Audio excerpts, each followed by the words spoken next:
What a day yesterday down there in Lethbridge. There was a bit of a jubilation when Artur Pawlowski stepped out of the court. Time served. He will not have to pay $1 fine. He will not have to go back to jail. Sarah Miller, you led the charge to beat the sentencing. Give us your thoughts as a lawyer of how things went down yesterday. Yeah, so of course it's great that Artur is not going back to prison, but it is very disheartening to know that he spent over 50 days, 52 days in custody for a 20-minute speech. And so this is definitely a message from the criminal justice system. If you're going to speak at protests, your speech will or could at least attract criminal and penal consequences. And so although yesterday was a happy moment for Artur because he wasn't returning back to jail, he wasn't going to serve additional time, which is what the Crown was seeking, up to 12 months. And then at court, you heard up to 10 months, which would mean he would have returned to custody.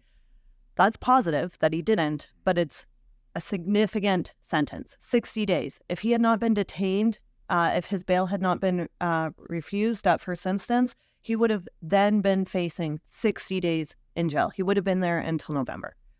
That's crazy. You know, the judge referred to a number of cases, for a lot of environmental cases, anti-logging cases, climate cases, and in most of those, and these were persistent day after day roadblocks, blocking a bridge, and there was no custodial sentence. I remember there was a case of some old-growth forest bridge blocker who got a suspended sentence. So if you're bad again, you'll go to jail maybe in the future, but it felt like a double standard for justice. Most of the cases that the judge seemed to cite, now you correct me if I'm wrong here, climate protesters, logging protesters got off with a slap in the wrist. He would have done, like you say, 2 months prison had he not already done 2 months prison. Yeah, so we don't know what would have happened with the sentence had Artur not had such a considerable amount of pretrial custody time. So there's a possibility that he may also have been conditionally sentenced, which, as you say, doesn't mean you're returning to jail, but means you're going to serve it in the community under, very strict conditions like house arrest. So there's a possibility that would have been the outcome if we didn't have so much pretrial custody time.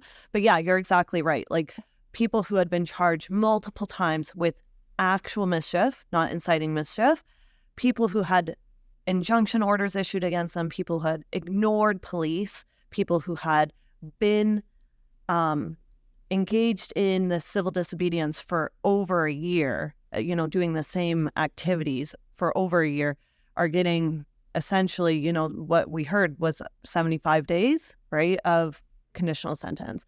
Or we have one where, there's a tower, the Calgary Tower is climbed, a bunch of Greenpeace, organized, the court had said, to military precision. Oh, and fundraising. Yeah, I mean, the Greenpeace commits these crimes to make money, make no doubt about it. Yes, exactly, and has crowdfunding available just the same as Artur would to pay a fine, and they were fined $2,000 each. So what a laugh. You know what? It's not just that Artur was convicted for saying things like hold the line and stand for freedom. Really, any pundit, any journalist, any commentator, anyone with a Facebook page who would have said the same thing, if those would have been read or heard by a protester, they would be on the hook the same way. Because the judge and the prosecutors never claimed that Artur blocked a road. They never claimed he did anything. He didn't even go on the road as far as we know. He just incited them to keep going. And the bulk of the proof was he talked about the solidarity protests in Poland 45 years ago or whatever. The sentencing, as you pointed out, is outrageous. But the conviction is even more terrifying. If giving a sermon that gives encouragement is a crime, then frankly, I'm in deep trouble because I encourage civil disobedience all the time. And I think half the pundits in this country, both on the left and the right, do. I think the conviction itself is dangerous. Now, you tell me, are you appealing the conviction itself?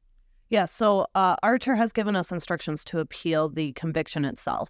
And for that exact reason, right? Like, we are now in a world where we speak, we can have it live streamed, we can be far removed from being in coots and say similar things that Artur said, right? Similar words of encouragement or support.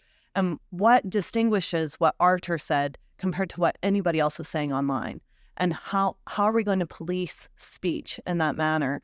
And this is really the first time that we're aware of that somebody has been convicted of simply speaking, not participating. And not only did they not allege or suggest that he participated, they admitted in the agreed statement of facts, it's a fact that Artur did not participate or block the road.